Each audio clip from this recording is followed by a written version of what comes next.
This also came out of the printer. I calculated this GC.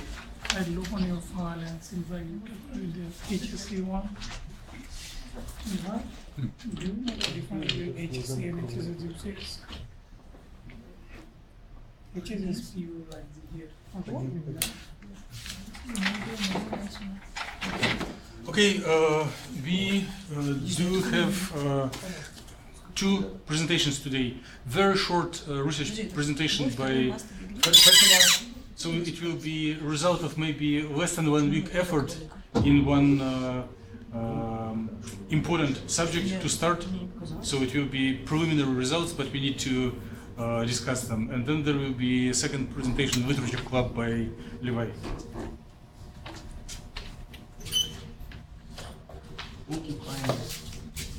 Oh, okay. I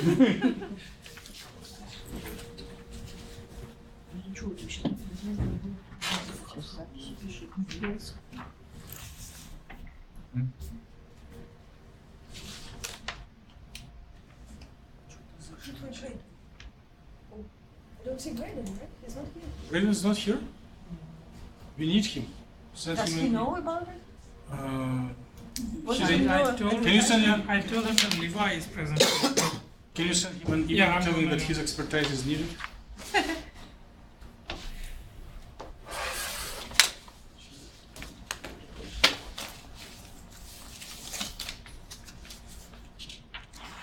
There are a couple of printouts to share.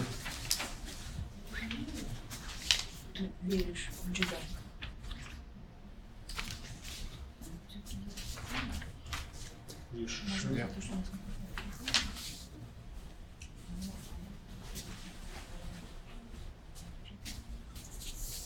Let's go ahead. Okay.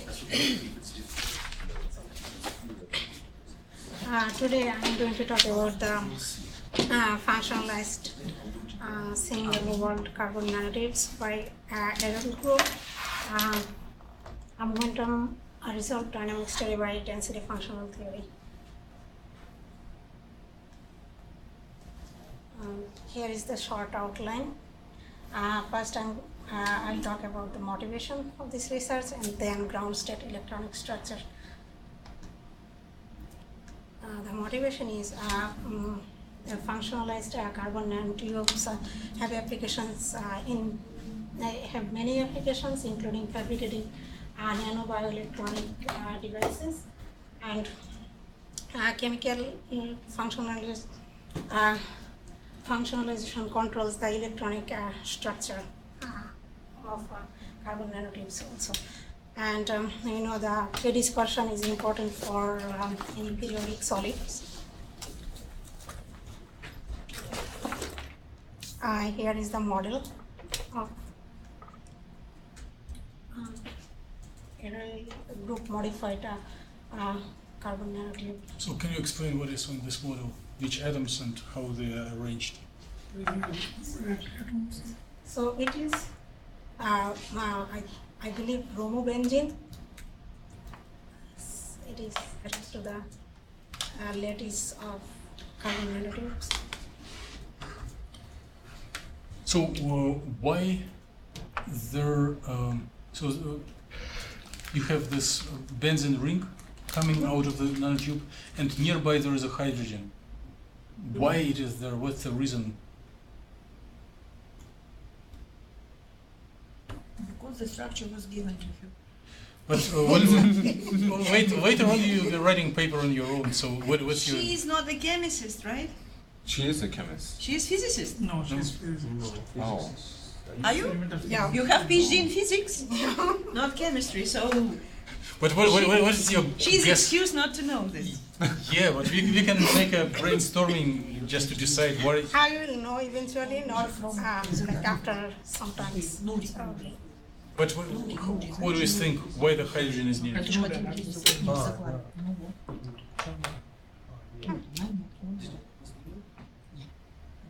Are you doing restricted or unrestricted DFT? Restricted or unrestricted DFT? With spin polarization? Only, Yeah, that's the next question. unrestricted. Restricted. How big is this carbon? So if you remove this hydrogen, what will be the number of electrons? Well, no one expects you to count number of electrons right now, but will it be even or odd?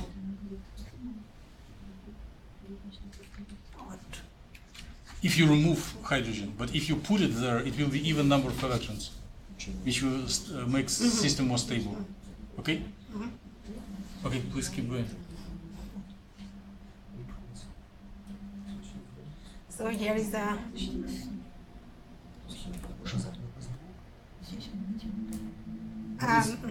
ground state electronic structure for singlet state at gamma point and spin orbit coupling. So first, Oh, which one is which one? Top is. so one is DOS, another is. But those without spin orbit, right? Or is everything, or everything is with spin orbit? Spin orbit coupling. Everything with spin orbit, each Oh. of 3 panels. So you Yeah. don't compare those without and those with. You're just showing everything which has already spin orbit coupling. Yeah, spin orbit coupling, and later on I'll show spin polarized. But can you briefly summarize, there will be several figures with results, and can you just give general structure of results? Which results are you going to show? So I'm going to show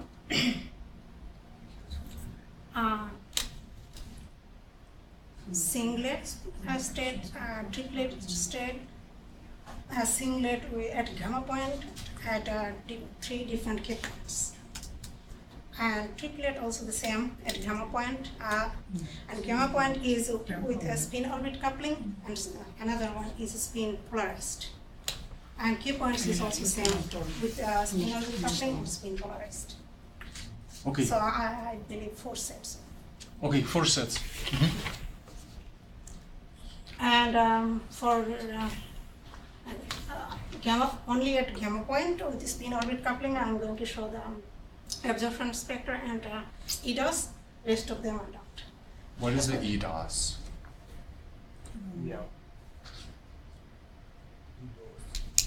Excited state? No, I guess it's projected DOS, right? No, Seems like one. just share your vision. It's results composed in like very short time, so it's fine to tell something It's wrong. excited dose, right? The dose of excitons.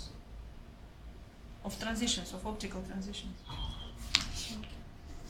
Yes, right? Yes. It's different from your spectra because spectra is taking your excited dose multiplied by what? How your spectra on the top different from EDOS. Here oscillation strength is 1. Right. So technically, if you now multiply each of these states by oscillator strengths, you will get the absorption spectrum.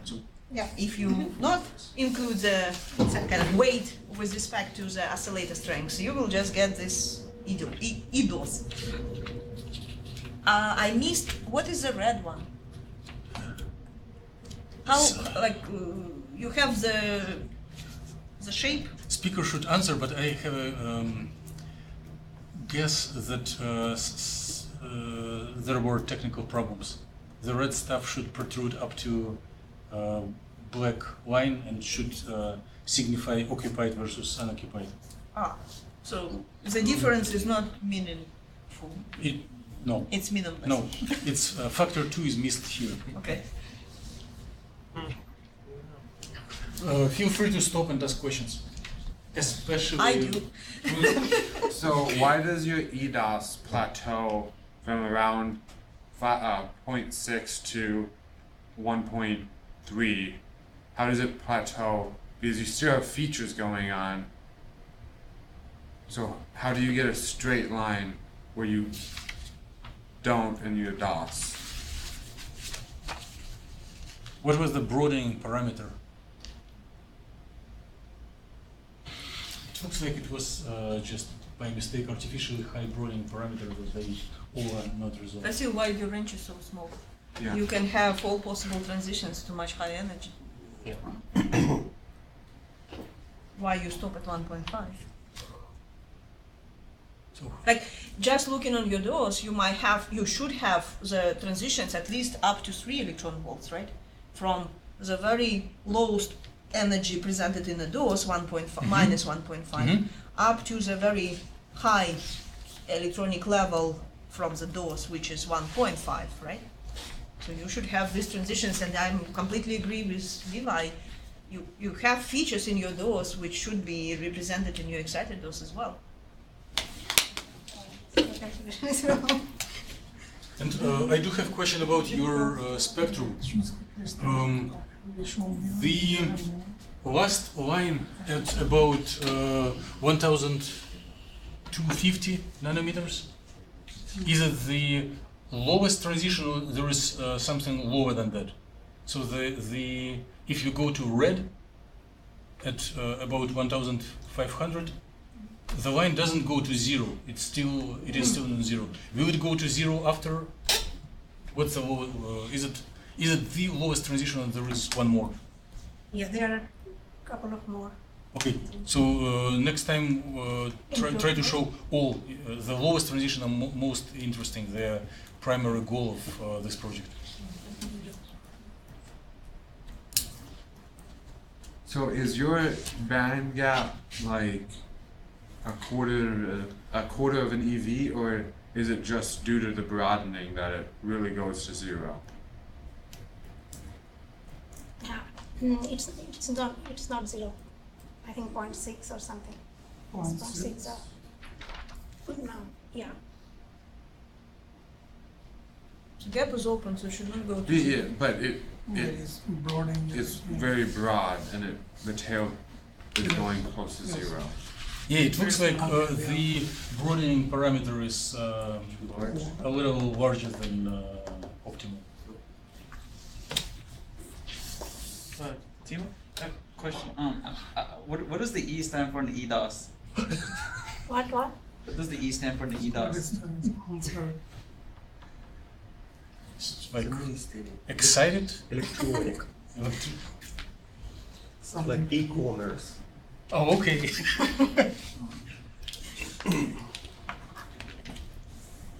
Okay, excited state. Excited. I will answer this question. Ah. If you look on the all possible transitions, right? You start with the lowest possible transition, Homer-Lumen transition, right? And this is this. Then next. So E stays for transitions, right? But to make them this way, you need to multiply by the oscillator strength, right? And this plot not really doing it. It's just showing all possible transitions independent whether they're optically allowed or not. Means whether they have transition dipole moment not equal to zero, or they do. This plot doesn't really show you. It's just showing you all possible transitions from occupied to the unoccupied levels. That's it. Thank you. Thank you. So E stays excited. Those. Can I go ahead? And this is singlet state at gamma point spin polarized. We had a question about the broadening. Same thing from the broadening. So the broadening parameter is like high for all of these density of states, not for all. So wait. Can we stay here? Spin polarized, or what Jabet asked, what Levi asked, spin unrestricted. DFT means that there is a set of orbital energies for spin alpha and spin beta. Spin up and spin down. Yeah, spin up and spin down. And here you show only one density of states. Why? If you're telling that it is spin polar, why it is only one line, not two? In some figures which follow, you show those part of the dose coming up in red, part of the dose coming down with blue. And here it is only one. Why? I think it's gamma point. Huh? At gamma point. No. Or spin is zero. Spin is zero, which means Ground state. which means how energies of spin up, like HOMO with spin up and energy of HOMO with spin down, are they different or equal? Equal. Yes. And therefore, probably you decided not to show spin down component because they are the same.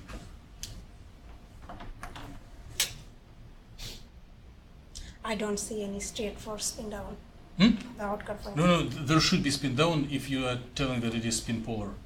But you may not, you may skip it. But for comparison, for not misleading audience, it's better to show them down and show that they are absolutely symmetric.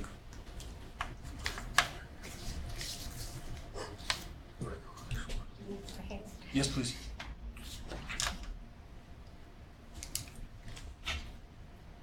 And this is also for singlet state, spin polarized at 3 different K points. So later on I will calculate transition rate at 3 different for 3 different K points of this model. So here I would say band gap is increasing. So at K equals 0.0 Increasing for band gap. for what again? So can you just show it on the figure? How do we see that it is increasing? In case of what again? What's the reason for the increase of the gap? Because Very the different. K values are increasing. Band gap is also So increasing. you just take different key points. Yeah, later on I will add them all. Okay. So and is it from your previous preliminary results? Is it direct or indirect gap? Do you like if it is direct gap in gamma point, then it is expected that with larger K point the gap will increase. I didn't draw dispersion. No, functional. Then later I realized that. Where's keys? No. So what is the Kx, Ky and Kz in your calculation setup for this one, for the last one? You check it. What was the question? What is your setup in the calculation like Kx, Ky and Kz? I don't know. It is a no, you do know. It is a provocative question with evident answer. Right. It means that we must be doing it. So can you go back to your system, the model? So what is x, y, and, in along which direction your K points are changing?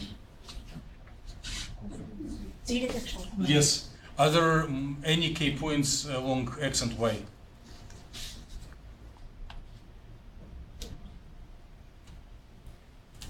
Is there any chance for of non-trivial effects of electron moving along x and y through the I vacuum? think so. So probably Just Kz. yes. It is like But for 1, spin- 1, 3. Then I'm just wondering why is, oh okay, that's why it's 0.4 to 6. Yes. Oh, no, yeah, not X. But for spin polarization, I think For 1 6. we are considering X axis and Z axis for spin polarization. But the result that you were showing, there is a K points distribution only along And Z Z-axis. axis. Only Z axis. Yeah.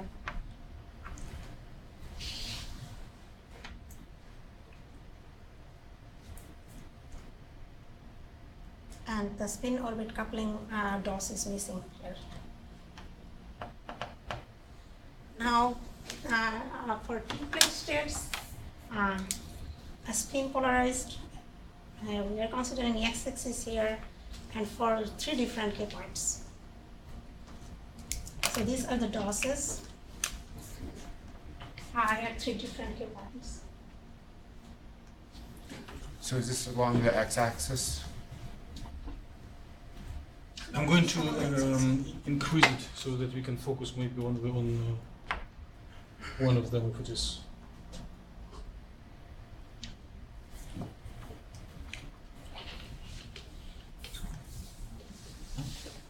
Does anyone know how to increase?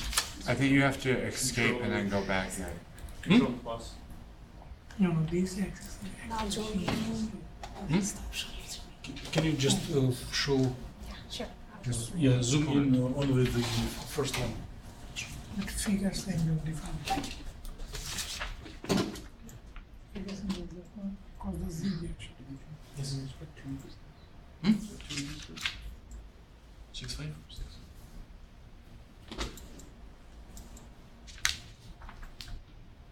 Instead of zooming in, just make the image larger.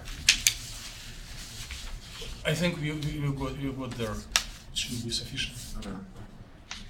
So, can you comment on difference of red and blue field areas?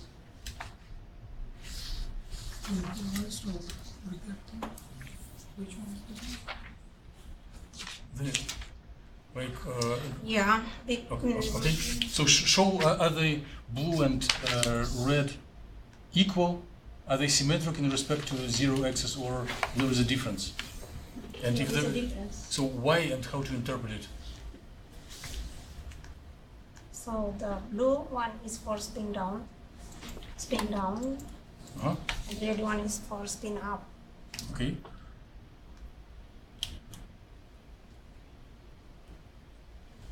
So there is a band gap for spin up. Uh-huh. And for spin down,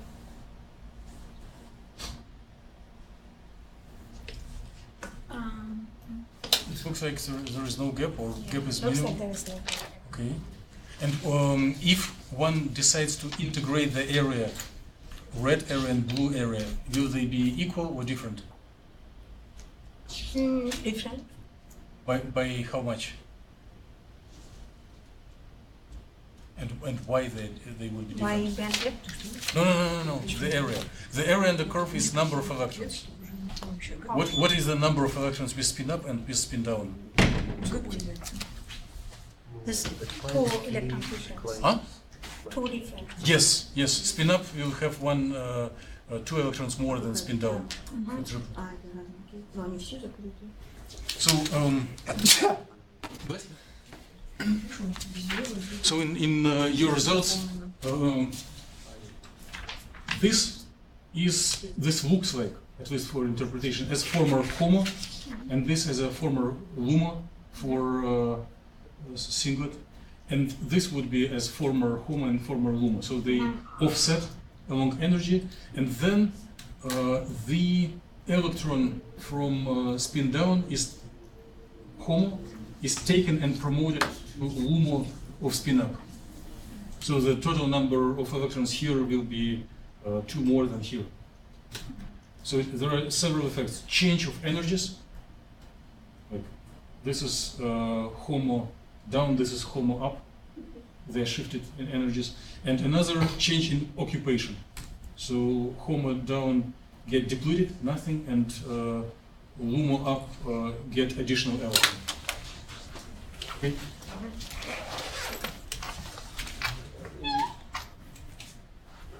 I mean, in principle, all this should be spin non-polarized, right? I mean, that's what that little hydra used for. Let me answer this question.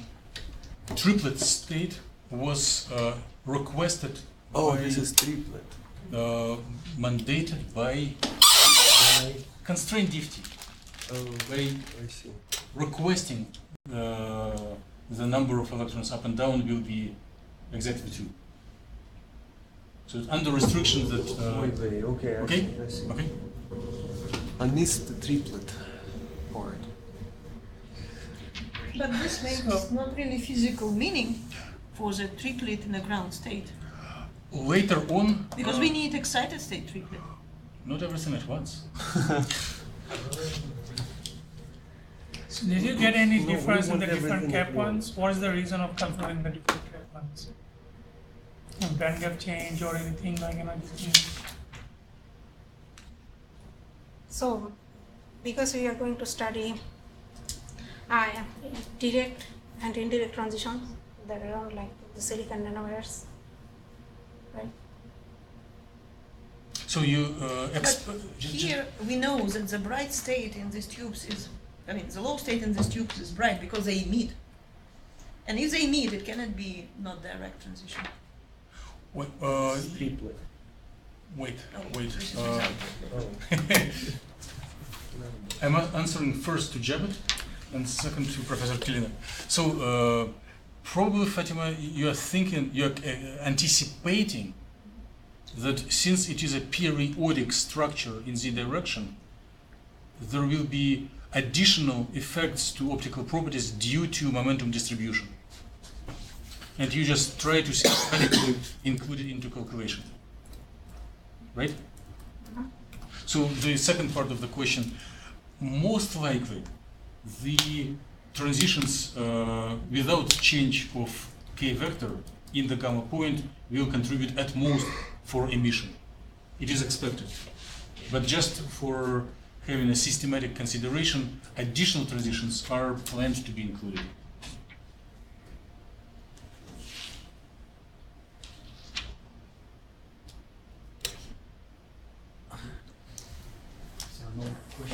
So there are density of states at the gamma point.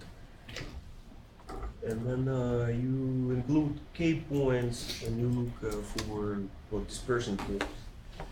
How flat or not flat are they?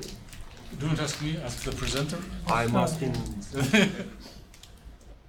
Yeah, Okay. I need to draw a dispersion curve So now and see how let that me went. contribute. In some sense, this set of three replicas of density of states at different k points is a not very optimal replacement of dispersion curves. Well, let's go back to seeing that. Okay. Do we have discussion Can we go back to slide 7? No, I don't. That's I don't have dispersion. Something to think about. Let's go to slide 7 by request of the audience. It's 9. Oh, slide 7. Yes. So just a second, are you answering the question or what? Why we No, go to yes, the yes, slide? yes. She's answering the question of Professor Krzyzewski. Okay. What is please? What is spin polarized? Remind me, please. In this case, here, is it the spin constraint? Or Yes, it's spin constrained for have zero spin. Spin up and spin down are equivalent, and therefore spin down is not shown here. right. So spin non-polarized. Then.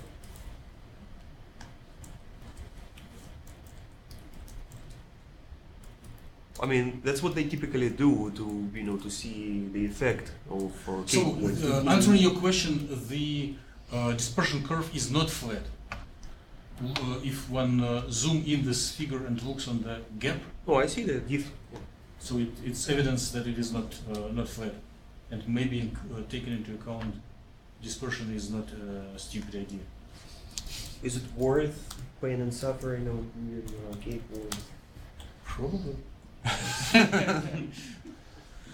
So, returning back to your kind of closed gap, I don't know, technically the electronic structure in this case makes probably not much physical sense. What you can, like, if you really want to use your not correlated results without excitonic effects, then you can just take total energy with spin orbit Mm-hmm. and then subtract from the total energy of the singlet according Right. to your calculations, and then this energy would correspond to the position of, well, roughly should correspond to the Correct. position of your triplet Yes. state. Yes. But then so if you if you go to- look on the blue table at the end of presentation, you'll see. Oh, you do it.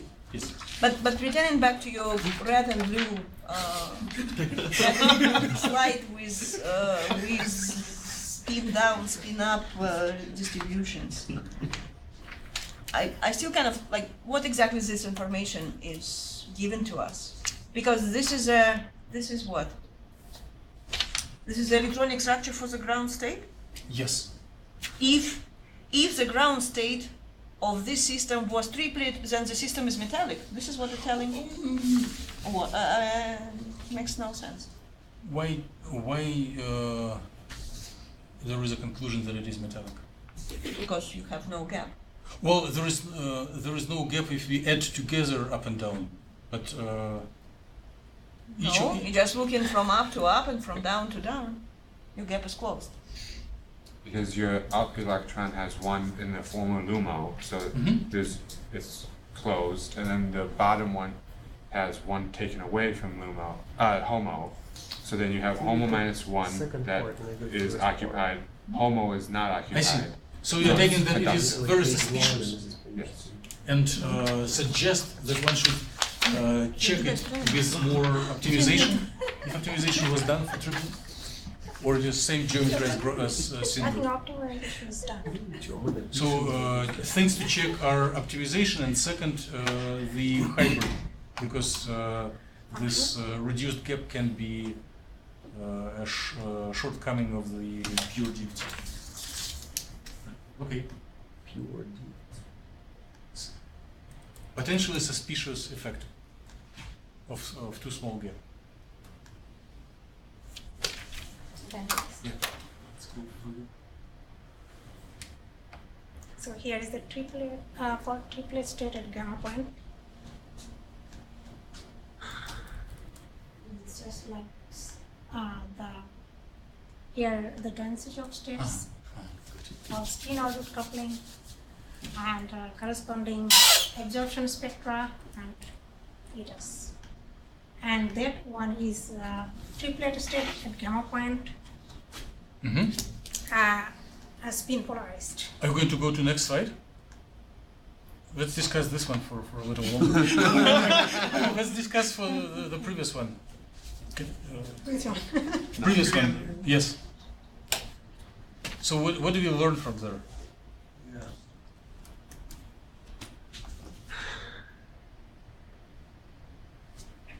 Yeah. Like, From which one? From absorption spectrum? well, from comparison, from density of states with spin orbit versus spin polarized. Like, does it show the closed gap that induced suspicion with spin orbit in presence of spin orbit coupling?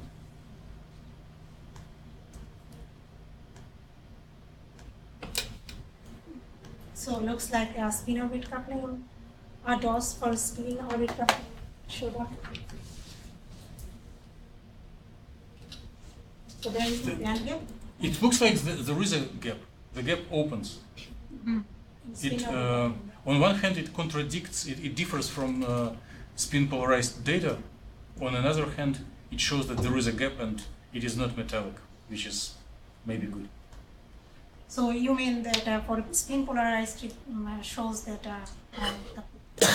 it's metallic, and for spin orbit coupling it's not metallic. Okay. So spin orbit coupling opens the gap. Well, at least the figures look this way. What was it, like 1 over 137 squared? What about 100? Also known as 10 to negative 4.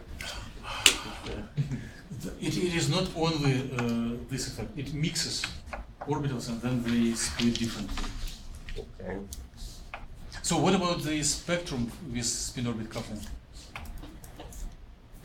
Is the peak at 1,200 Oh, it continues. is the lowest one? No, it continues. I think around 3,000 nanometer. Okay, we need to focus on this range because infrared emission is main goal of this research. Okay. What exactly is this absorption spectrum? So this is. Can you explain what is the? Just explain what is on the figure. So it starts absorbed from 500 nanometer, and it continues up to 27. No, just explain what are the axes, because in physics community and in computation and theory, many people prefer electron volts, and here there are some. Well, that's fine. nanometers are fine. Okay, what else? Is it triplet, right? What's the photon that is being absorbed produces triplet? I mean, is this the meaning of this absorption? Absorption from triplet ground state to triplet excited state. Oh, wait. Okay, I see. Can we identify the nature of these peaks? Like in carbon nanotubes community, there are typical E11, E22 transitions. Is it possible, maybe not now, but in future, to identify those standard transitions? Okay. Okay. He claims so. This is like if you constrain the ground state to be triplet, and this is the absorption. So triplet to triplet excited.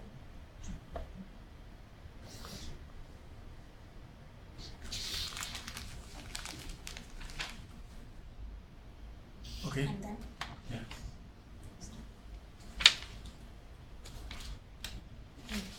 You know what? Your triplet to triplet absorption looks very much the same as singlet to singlet absorption. Identical, I would say. Identical? Yeah. Can it be a human error of showing the same figure, or it is so the spin really polarized, very similar? spin polarized one. It is, I think, slightly shifted. And the oscillator strength at like So, 1500 is smaller. I mean, the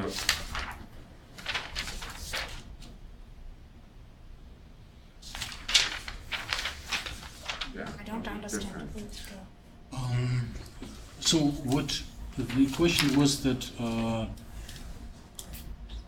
absorption spectrum on slide 9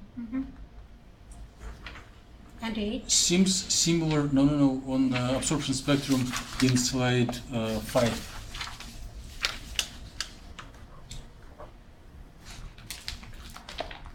Not 6.5. Yes.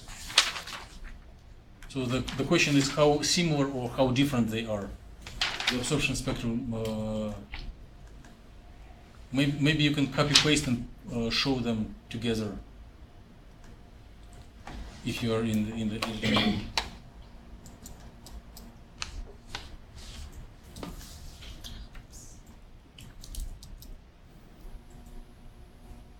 Would it be possible to also copy the DOS? Maybe, and then it will give you less chance to present yours.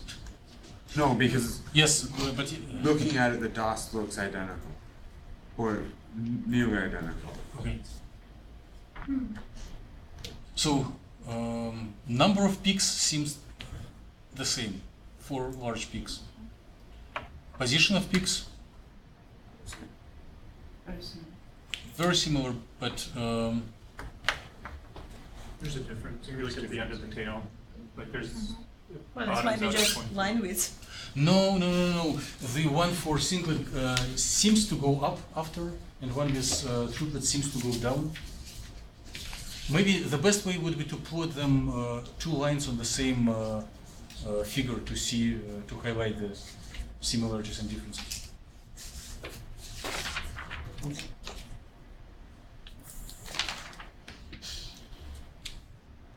Okay. The difference, I can see the difference in absorption coefficient, y-axis. Okay.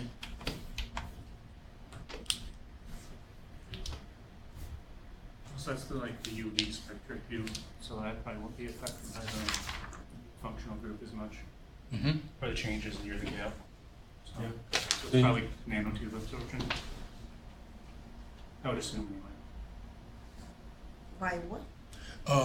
Aaron suggests that if one would show spectrum also continue to the UV range in the like 3 to 100 nanometers. At this range, absorption of a singlet and triplet configuration should be identical, because the singlet and triplet configuration affects only frontier orbitals. And it will be a good reference point. They likely will be coinciding at UV range and start diverging close to IR range. Am I interpreting you right? Okay. But you're claiming it's not from singlet to triplet, it's triplet, triplet. I interpret it this way. But then why the each singlet in your regular spectra will have sub-triplet structure, right? It's not just low state which will have a triplet state, it's each of them. Each excited state will also have a sub-triplet range of contributions. They might be different as well. We can check it. Like your triplet state, like nanotube, you have E11 band, E22 band, E33 band, and so on. Yes. And each of these E11S band will have T11 triplet band, Yes. T22 triplet band, T33 triplet band, up to the UV or whatever range. So the offsets from E11 and E22, how far they different from T1 and T2? E11 from E22, usually in the range of 1 electron volt difference. And from T1 and T2? I have no idea, never seen there is a triplet emission. Or triplet absorption.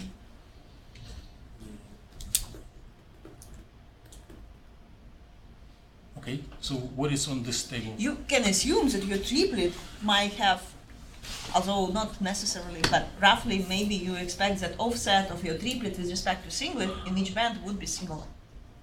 Like if your lowest band is offset by half of electron volt, triplet versus singlet, then the other ones will be also shifted by the same way.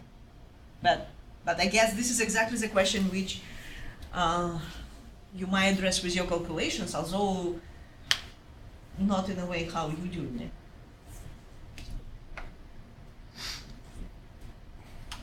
So what is on this table and how to interpret it?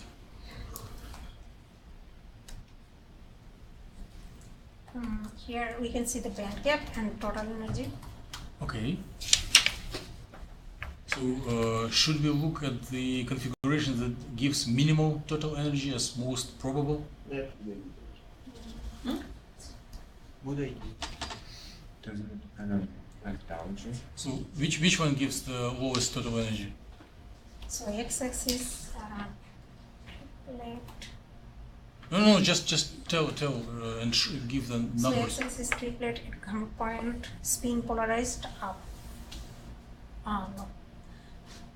Spin polarized up. No, it looks like No, you're singlet. singlet K point spin polar. The third line, Oh, okay. Then. minus 33, It 82. is negatives. Yes, negative. One should look for lowest one. Yeah, singlet K point spin polarized at K point 0 point.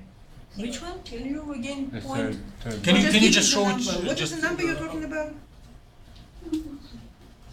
So it's 3,381 period 9964. This is a value which is the lowest. Oh no, Negative 82. You have 82. Sorry. 382. Yeah, The this third line, yes. singlet. Yeah.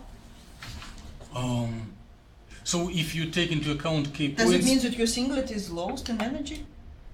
I this mean, is ground state singlet. S0. It's not transition. well, singlet gamma SOC Mm-hmm. or singlet gamma. No, what else you have? Singlet gamma SOC.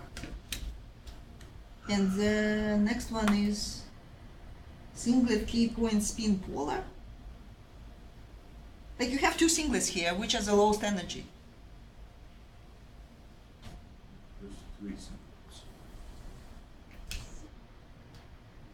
Which, and it looks like you have a little bit more negative value for the singlet K point spin polar K equals 008, but again, does it mean that your lowest ground state should be polar? I cannot understand what exactly is the physics behind it. Why your singlet state is polar? What is polar? Wait. Your question is about physics or about notation in the table? Both, because First, notation should no, correspond to the wait. physics. First, we should agree on notation and then discuss physics. So what does polar means in your notations? Spin polarized. Calculation. So it's a type of calculation. Yeah. So you can have singlet computed with spin polarized calculations. It's just you take I spin equals 2 in your in-car. Okay. So this polar one. But your ground state for the singlet should be, the low state should not be polarized as Correct. a ground state. But who forbids you to any of us to compute ground You state? can compute in whatever singlet? you want, but your lowest energy corresponds to the polarized case in a singlet, which is against the intuitive physical kind of situation. How much it is lower? I don't care, I don't know what your units are. Electron volts. Spin non-polarized. Do you have it for reference? Is it lower? Just to know the expected ground state. It looks like according to the results, singlet polarized case should be the lowest ground state. But this is not the case. So calculation of Intuition. singlet. Your confusion and protest is related to the difference of ground state singlet with and without spin polarization. Intuitively, one would expect them to be the same. Actually, the ground state should be without any polarization, it should be the Spin lowest singlet. energy. Well, there is a technical opportunity to compute ground state in presence of spin polarization in the code. It doesn't mean that anything is polarized, but one can keep tracking of spin up and spin down. But So what's the magnetic moment of this ground state? then what is your... Zero. 0. So it's Whew, okay, cool. so you do not have objections then to I this. was just sitting behind Sveta. What is the k equal 0, 0.8? I mean, the ground state should not have any k point labels on it. I'll say, do it in this K point. No, I'm sorry. You introduce some k points and then DFT does its thing and spits out at you a single number. Wait, let me please correct me or answer yourself, Fatima. I'll try to tell how I interpret it, but you may want to correct me. Total energy is computed in presence of distribution of k points. Yes, So it's a single number, including all k points. k points. Yes. All k. Yes. Okay. But then, in the same table, there is another column with band gap. Right. And band gap is different at different k points. So it's the band gap at this. Right. Okay, I see. At least it's my understanding. Is that what you did?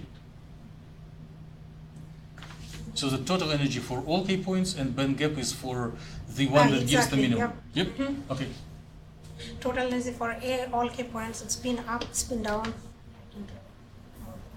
Okay. But band gap different. And what is energy difference between singlet and triplet? Ground state singlet and the lowest triplet. Like if you subtract.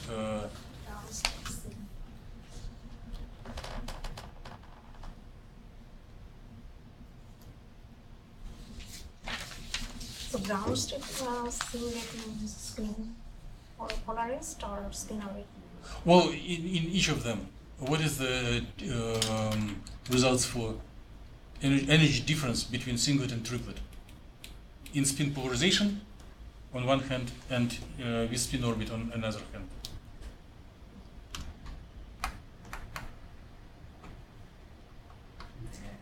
It's very low. But approximately, is it?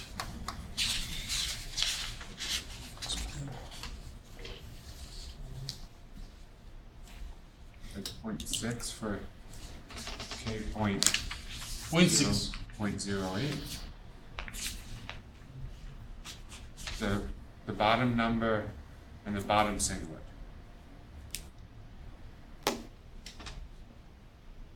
Okay. Right, because it's negative 3,382.024, and then you minus negative 3,381.41. So you can approximate the first one as 2, and then 1.4, so 0.6. So 0.6 with K points. K equals 0.08. Okay. So the difference between singlet and triplet is, can you repeat just your arithmetic? Not the process, but results, the numbers. Take Just give two numbers. Not Negative process of the number. 3,308. No, the result. Oh, Result. 0.6 EV. 0.6 EV. Yes. Bryn, from your experience, what is singlet ground state to triplet energy difference? It's kind of there. There's quite a few triplets below the first excited singlets too. So And from ground singlet to first excited singlet? about one. About 1, Definitely 4, 6, 5. So the number 0.6 is in the reasonable range. But if you do the spin orbit coupling at gamma, you get Then it virtually 0. okay. So spin orbit gives some strange results, and without spin orbit it's reasonable. And at gamma, for the spin polar, you get about the same, a little bit less.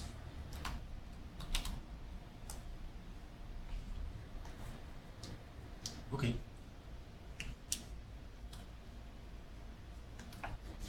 Okay, this is the last slide.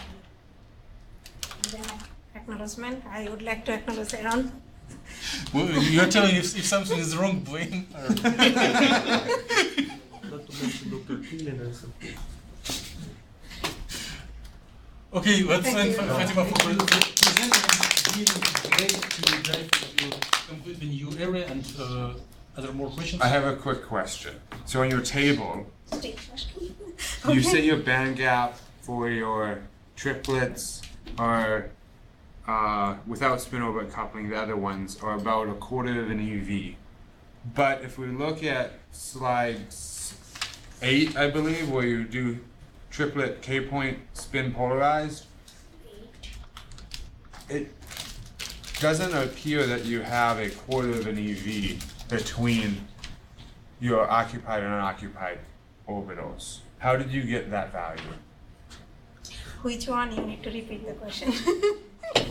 So you set your band gap for x-axis triplet gamma spin polarized is X-axis 0.27. Spin polarized up or down? They're the same Oh, numbers. also the same. But looking at your DOS graph, you don't see a really big change of density. Can you explain that, or?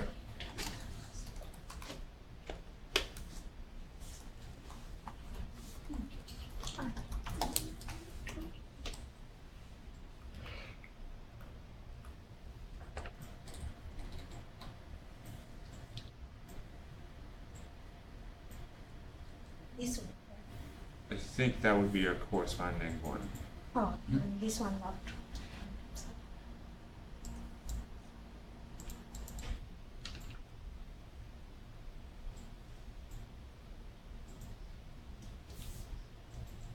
No, this is for triplet, so the next slide.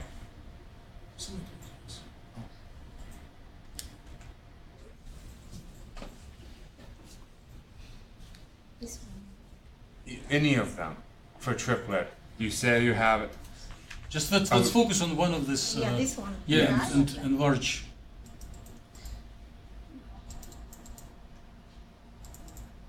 Yeah, enough. Otherwise, it will be. So now the question. So you say you have a band gap of about 1/4. So it doesn't of look EV, like the band gap is but it this doesn't much? look like that is there. What is the x-axis range? It's really shows very wide from -10 to +10 electron volts, and we are speaking about like 1/4 of EV. So like, So it's maybe visual because of the again, not optimal width parameter. So if one would redraw it for a narrower range, maybe from -2 to 2 electron volts, or even from -1 to 1, and use thinner parameter for visualization, it may resolve this question.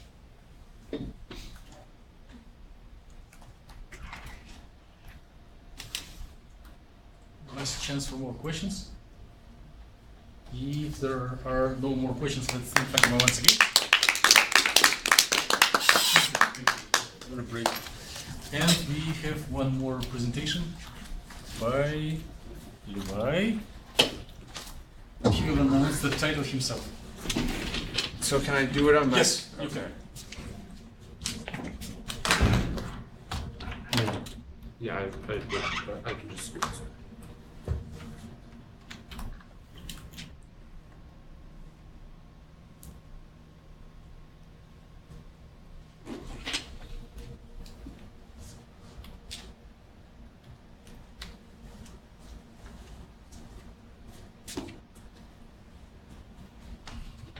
Not yet. Be ready to have it on memory stick. I have it on Google Drive. I can just sign it. It says it's connected.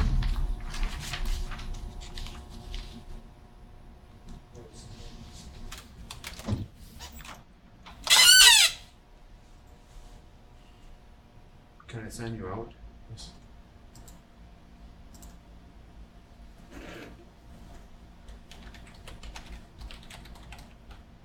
Yes. Go back. Oh, I read the file.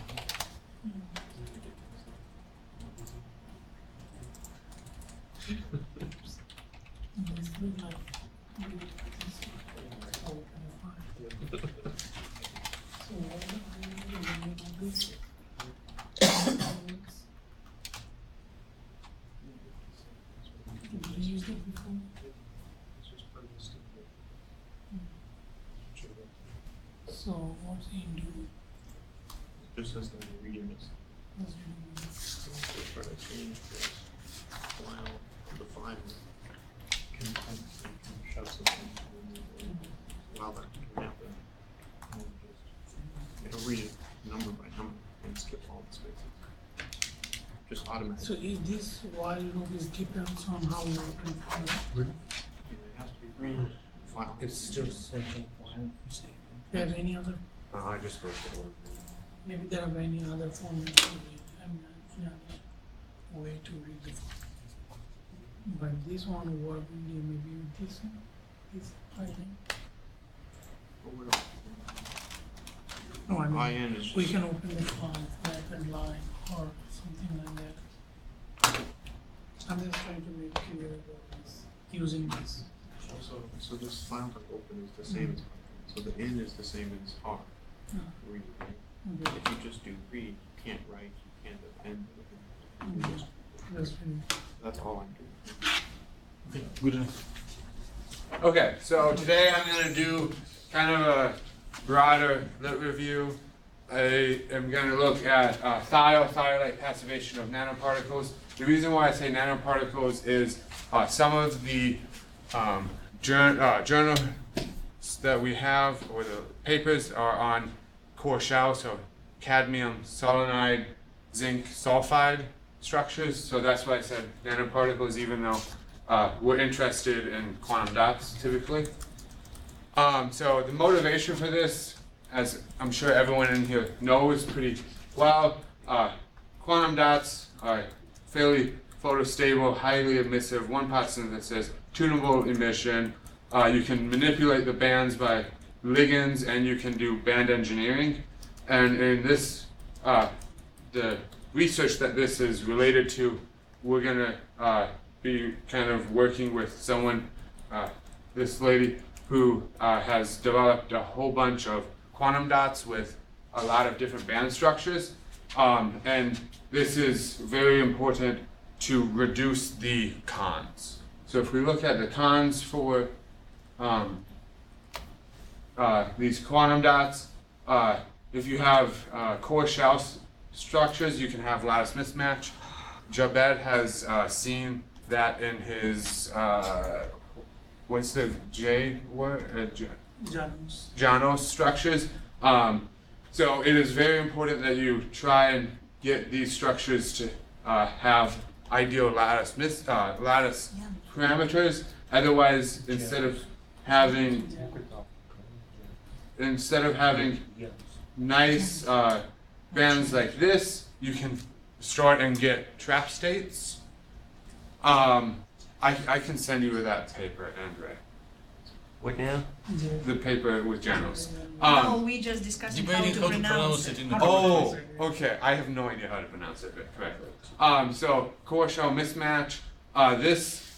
Another problem is blinking. So when the quantum dot is emissive for a time and it drops off and it's no longer emissive, this can be mediated by these core shell structures, which is another reason why there's so much research on these.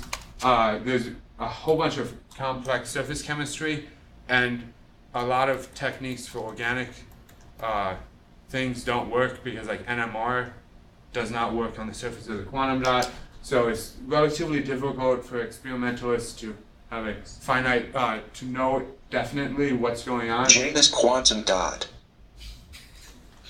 And then, as I kind of alluded to, the passivation of the quantum dots is kind of complex. So it's a very dynamic process where you have ligands come on and off, and the ligand might make the surface have trap states. So this is very, very complex, and it's also a very hot topic, making them water-soluble, surface trap states, and toxicity.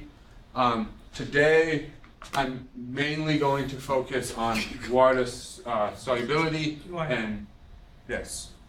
But wait, why does NMR not work, or what was that all about? So NMR, do you understand how NMR works? Okay, so you have your nucleus spin that flip, and if you're in environments that allow that to flip back rapidly, the signal won't be processed by the machine, the NMR machine, and quantum dots facilitate the spin flip back, the nucleus to go back to normal, so you don't get the frequencies in the Metal NMR. couples with the ligand nuclei? Somewhat, yeah. So then it rapidly decays, and then it's either totally gone or very, very broad. So if you have two peaks that are right next to each other, and you're like, this one tells us that it's ligand A, and this one's ligand B, you can have two broad peaks, and then you're like, what peak is it? Is identifying things. Yeah, so like, if you, for our case, we have a thiol here, and you could do a proton NMR and figure out where this peak is, and most likely if you go to a quantum dot, that peak would disappear, because it's so close to the quantum dot that the signal decays so rapidly that you don't get any signal. I don't know anything about MNR really, but I know for like some perovskite papers they've done like they can measure like diffusion. Yeah, you can use NMR to learn stuff, but it's not as straightforward as throw a molecule in the tube, take this NMR sample and be like, oh, these peaks go here, these peaks go here, and then you can solve your structure. It's more complicated.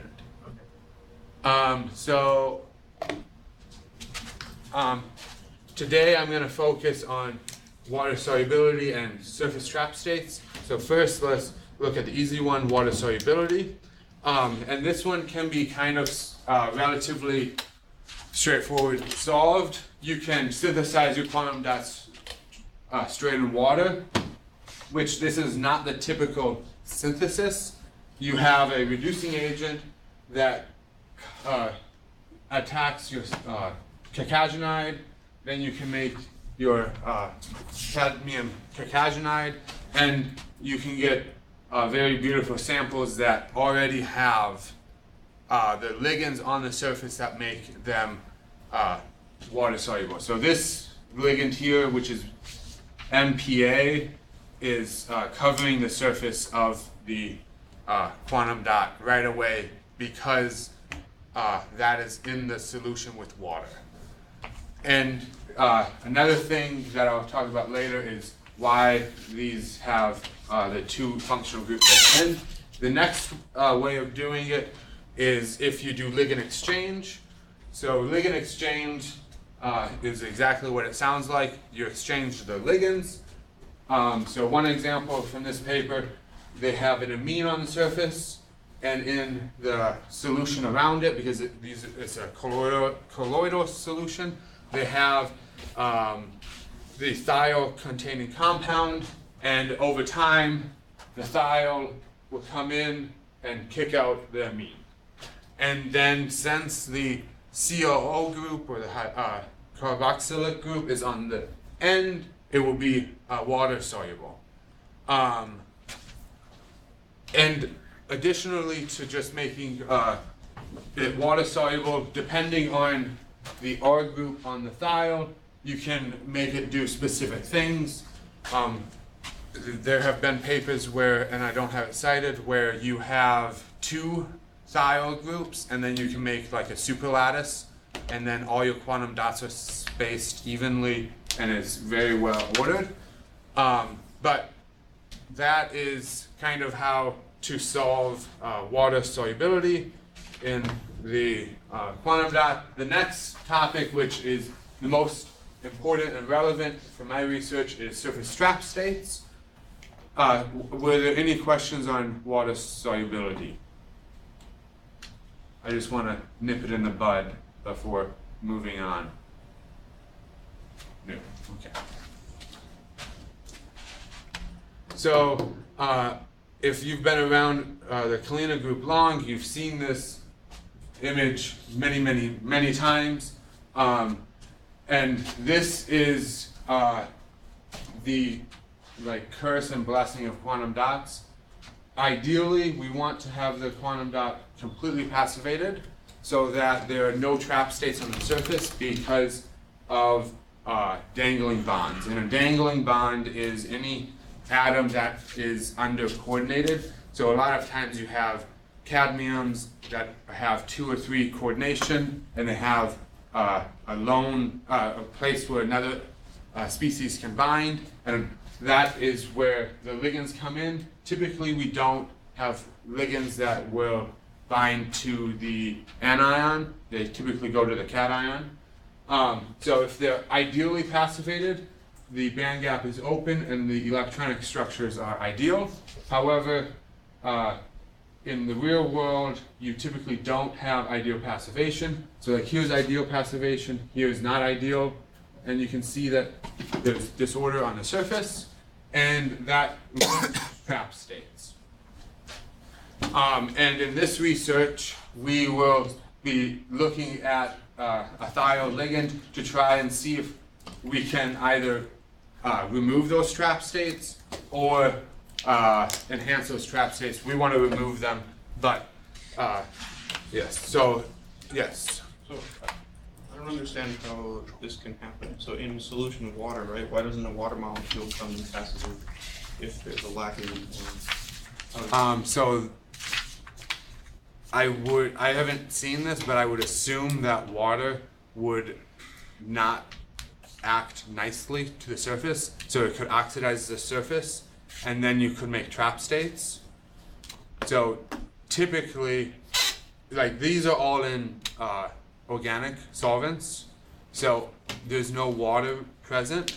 If you're in the organics aqueous solutions, then there is so we have the binding, and then we have the spot that makes it water soluble, and then in between it's all organic. So since it kind of makes like a shell of water soluble, and then in organic, the water probably doesn't pass as rapidly as these, so then they bind the thiol compounds and water doesn't penetrate into the surface.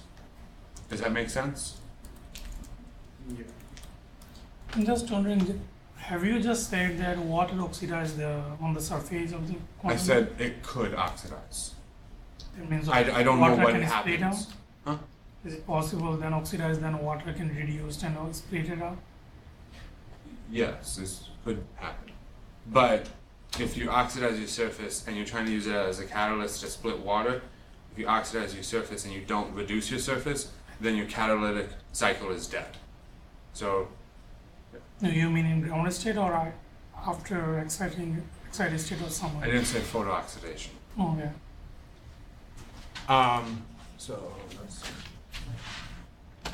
So experimentally, they use two similar ligands. One has an alcohol and one has a carboxylic acid for theoretical. Before you go there, just answering your question, so technically it's just again an organic chemistry, so water is really water to coordinate with metals, right? The coordination is really having much weaker abilities comparing to this type of ligands, I guess my right? question was more so what's causing the trap states? If there's an abundance of stuff that could attach after some time, why wouldn't it equilibrate to be well passivated? That's more what I was questioning.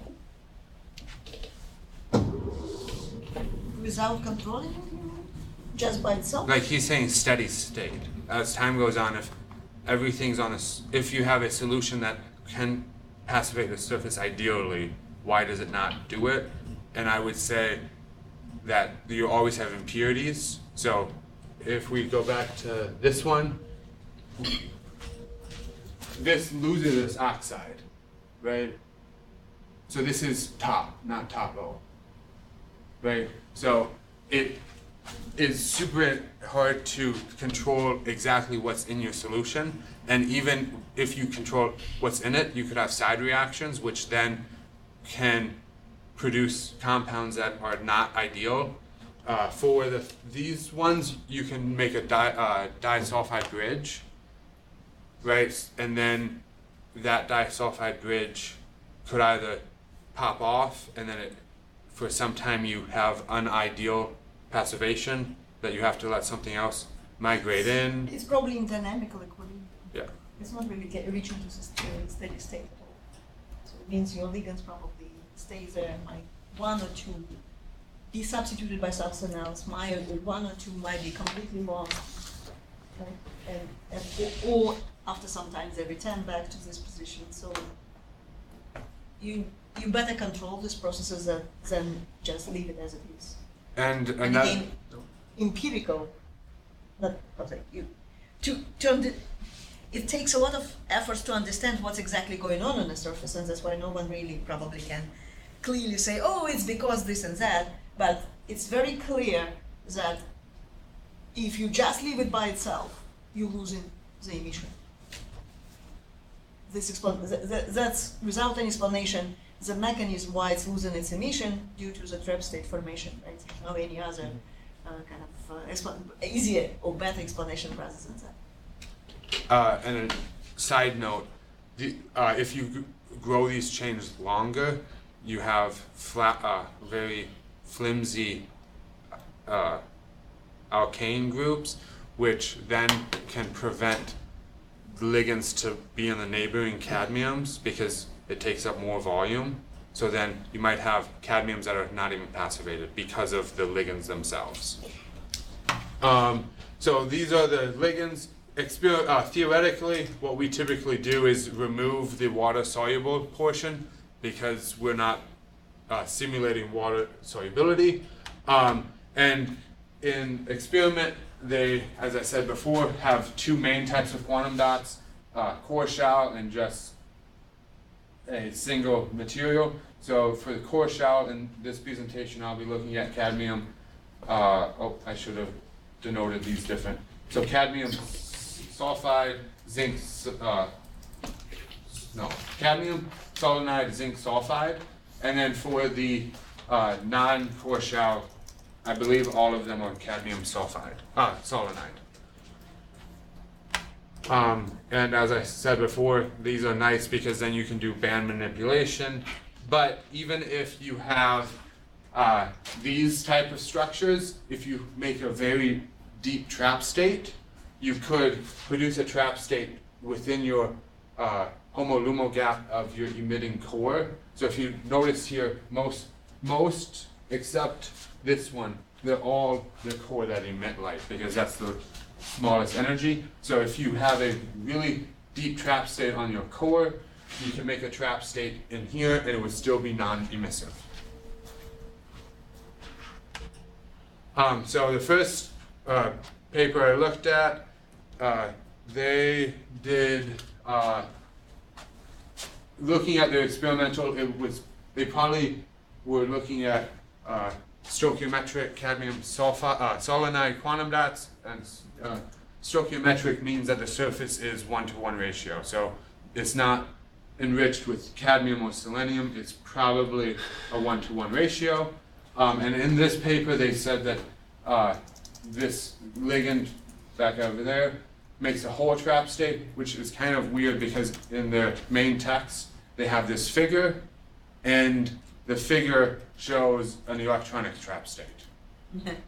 So it's kind of weird to me. And then they say selenium vacancy, which also means that it should be a whole trap state because the DOS is the whole states or the conduction bands are mainly selenium, where the conduction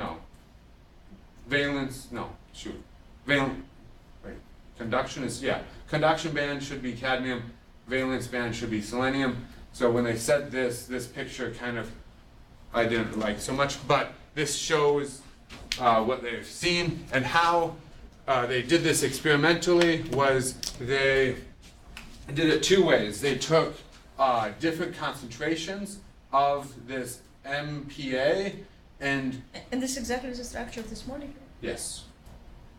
I mean, no long tail or No. anything, just exactly as it is. Yes. And that's why I put it there, because if anyone asks, I'd be like, sorry that. Can you pronounce it chemically, like mercapto? I don't, nah. So it's beta mercaptoethanol, Okay. I think. But this is BME, and you have MPA. It's different name. Oh, sorry, 3-mercaptopropioneric acid. So what they did two studies. They did concentration-based and size-dependent based. So in this one, the concentration of... This is emission, right? Yes. Emission spectrum. So in this one, the concentration of the thiol is constant. Here it changes, and we can see that there's initially there's a well-defined band edge emission, and then there's kind of a trap state here. And as you increase the MPA, it goes up pretty dramatically, and the band edge falls off rapidly. And then when they did the size dependency, they also saw that the small quantum dots have more trap emission than the larger quantum dots. And both of these tell me that... But it's emissive, right? Yes, it's emissive, Okay. but it's still making trap states that are emissive. This tells me that from these two figures, that concentration is very important. So if you have very weak, very small concentration, you should retain your emissive properties, where if you go to higher and higher concentration, you get less emissive band gap. Yes. And that's... And then back, but with the size of quantum dots, is it normalized? Because your Yeah, so- main peak is not changing. Yeah, so I think they set this as this in its normalized intensity. So they set With the the larger peak. yeah, the largest peak.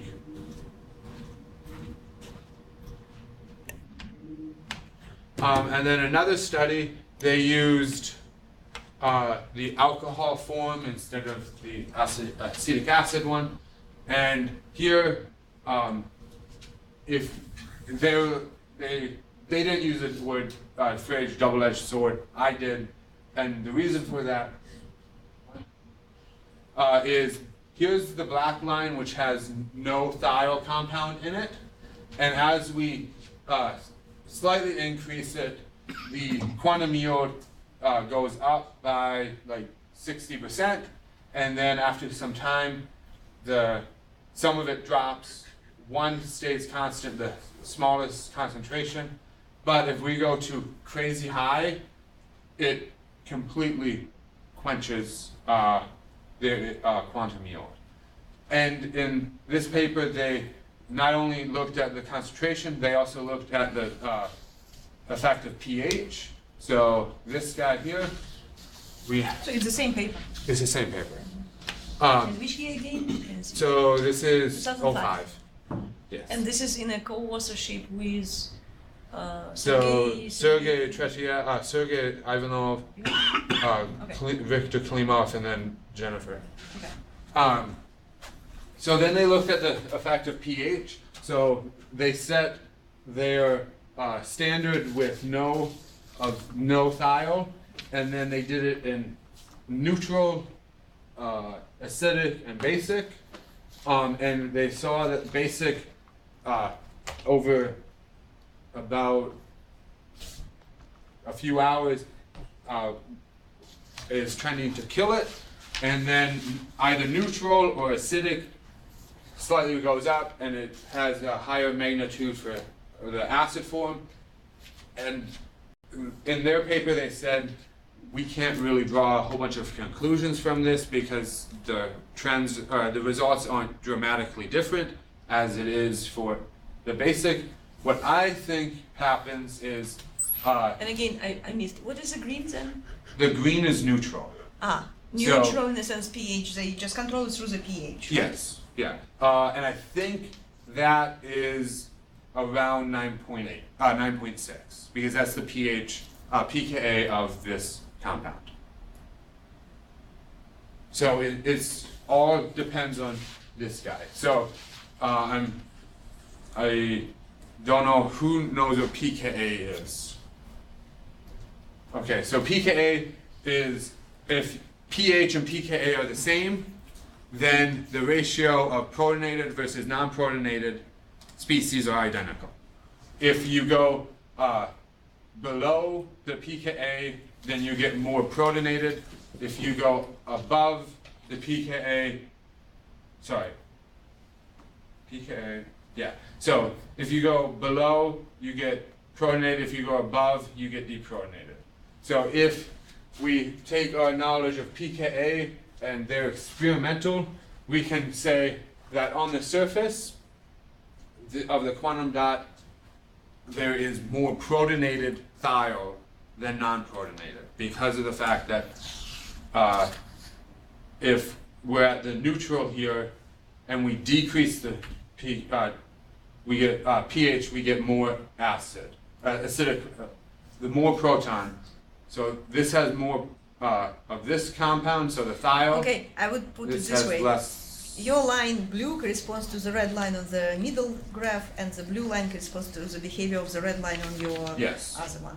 Yeah. So from here we see that thiol, not thiolate, so thiolate's the deprotonated, is important for having highly emissive quantum dots. And then the last study that I've looked at here, they looked at the long life, stability. So in the paper they say pH 8.5 in the figure, but in the text they also say 9.6. So it's kind of confusing if this is actually 8.5 or 9.6. But we see that if we're around the pH of the pKa, it is highly stable up to 3 weeks. If we start to go lower in pH, then it starts to die. And if we go really low, then it rapidly decays. And that could be a host of things, which I don't know. But it looks like if we have a pH around the pKa is stable, which also indicates from the last, so this paper said we want all thiol. This one's kind of saying, So it's a different one. yeah, this is a different paper. So, Different doses, right? yes, Of the same authors. different authors. This paper is kind of saying that you might want to have a mixture of thiol and thiolate for long-term stability, because then it can be in like dynamic equilibrium, because they've found that But this is photo stability, right? this is, What kind of stability is that with? I believe, so if I remember correctly, It's not chemical stability, yeah, it's, photo stability. yeah. So if you want to emit light after 3 weeks, it will still emit light. It might not be I don't think they did photo bleaching, so I don't think they irradiated it for 3 weeks. But I think they took the sample back out. After Took- some time, yeah. after some time, after some Yeah. time, okay. So this paper said from DFT that thiolate binds to zinc sulfide wurtzite on the 001 surface. They did a slab of material instead of like a sphere, and then, oh, I missed an S. Doesn't. Thiol does not bind. So here they say thiol does not bind, where before it looked like thiol did bind and it had the best properties. So from this paper and the previous paper, it seems like we need to have a dynamic equilibrium between thiol and thiolate. Yeah, and the other thing that doesn't make sense is if the pH, so we see that pH around the pKa is stable over time. If that's the case, then these conclusions don't totally make sense, because you would assume that something's on the surface, and if the surface has the pKa, pH of the pKa, then you should have thiol, not only thiolate. So then the conclusions, high concentration of thiol on the surface introduces trap states. Then the trap states could be reduced by forming the thiolate ion, and then this can reduce the trap states. The quantum yield of photoluminescence is sensitive to the pH. This is due to the equilibrium between thiol and thiolate. If you have very, very low pH, you can do some extra chemistry that we don't know about, or if you have very basic, you can pull off your thiol. And then the last paper was that for the core shell structure, the PL from 7 to 9.5 pH is stable for long duration. So there were a few open research questions that I kind of had from this, and these are also the ones that are kind of going to somewhat be answered with the papers that we're going to be looking at. So what is the ideal ratio between thiol and thiolate? This is important because if we know what the experimentalists need to achieve, then they can design experiments to see if our conclusions are correct. So if we say, oh, we need 1-to-1 ratio, then they could make quantum dots that are enriched with one ion or another, and then one will preferentially bind to different sites on the surface, and then we might be able to reach this ratio between the thiol and thiolate. Does temperature influence the equilibrium between the thiol and thiolate? Does dielectric constant? The reason why dielectric constant is important is from physics 1, we know that physics 2 maybe, that the Physics 3. no, this is basic. So Coulombic interaction or dipole-dipole interaction or anything between partially charged species is dependent on the dielectric constant, inversely proportional. Yeah. So if we have water, which has a dielectric constant of like 80-ish, versus organic compounds that have dielectric constant is around 3 or 5, this will change dramatically. So this needs to be investigated. Where are these trap states localized? Are they on the ligands, or are they on the surface? This could help tell us what is going wrong and trying to fix it. And then, as I have shown, most of this research has been on the core shell, cadmium sulfide cadmium selenide zinc sulfide. So do the trends hold for cadmium sulfide? The reason why this is important is the experimental collaborators, they are looking at cadmium selenide, cadmium sulfide quantum dots instead of the zinc. So with that, I would like to take questions. Okay, well, thank you. Right.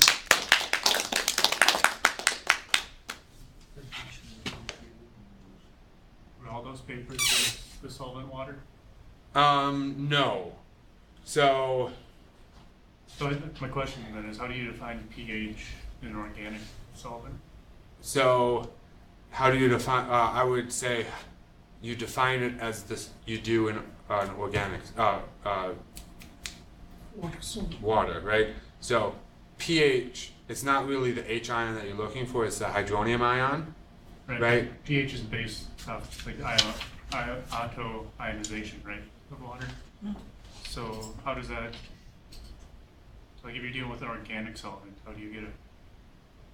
This one is kind of pKa. What is the pKa? So let me see if, so here, it is much more difficult to do it in organic solvents because of the things that you are alluding to. The thing that you can look for is the compound that takes the proton, right? So water pulls the proton from another water, and you make hydroxide and hydronium, right? So it can self-acid base, I forget the term for it. So the ammonia can pull out the water, the hydrogen from the thiol. So like this is the replacement for your water. So that's like your standard. Yeah. So you base it off that, right? Yeah. And I think all of the ones that they do the pH in, they either add an organic acid, and then I would assume that they look at the pKa, or they do it in water. Oh, they just put their samples in water? Or So this one was done in water, right? So this one's easy to do the pH. The other ones I didn't really read into. You know, because I know one problem is like a lot of, or at least perovskites anyway, they're not water soluble, or the materials themselves are water soluble, so it's like you can't put them into water. Yeah. And same thing with probably some other. Yeah, these are slightly soluble salts. So they would only decay very, very slow. I think the KSP for cadmium sulfide is like 10 to the negative 21st. So not around for a while. Yeah.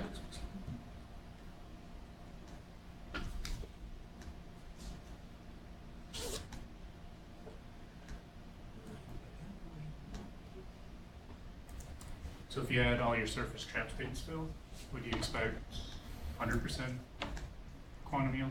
Yes. So I didn't show them here, but in more recent papers with the core shell structures, they can get like 100%, and they can even go above 100% because of carrier multiplication. But if it was just like, I don't know, what it looked like first order, not like. Yeah, so second. I think they can get near unity. And Svetlana was saying, I think last week, that cadmium telluride nanorods are defined as 100% quantum yield. So that's like your internal standard. Is that correct? cadmium telluride quantum rods are standard for 100%. I thought that's what you said last week. Well, yeah, it's used as a standard, it's the most emitting species.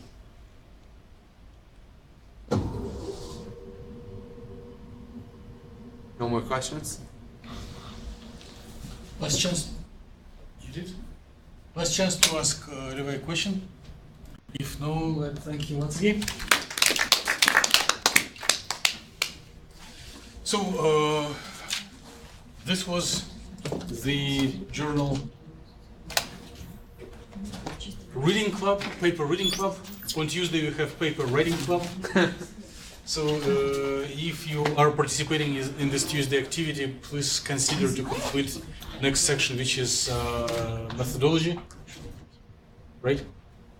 And the next from now there will be a week another journal club and one practice presentation by Daniel for his second year. Okay, meeting is dismissed. Thank you for participating, attending, and have a nice weekend.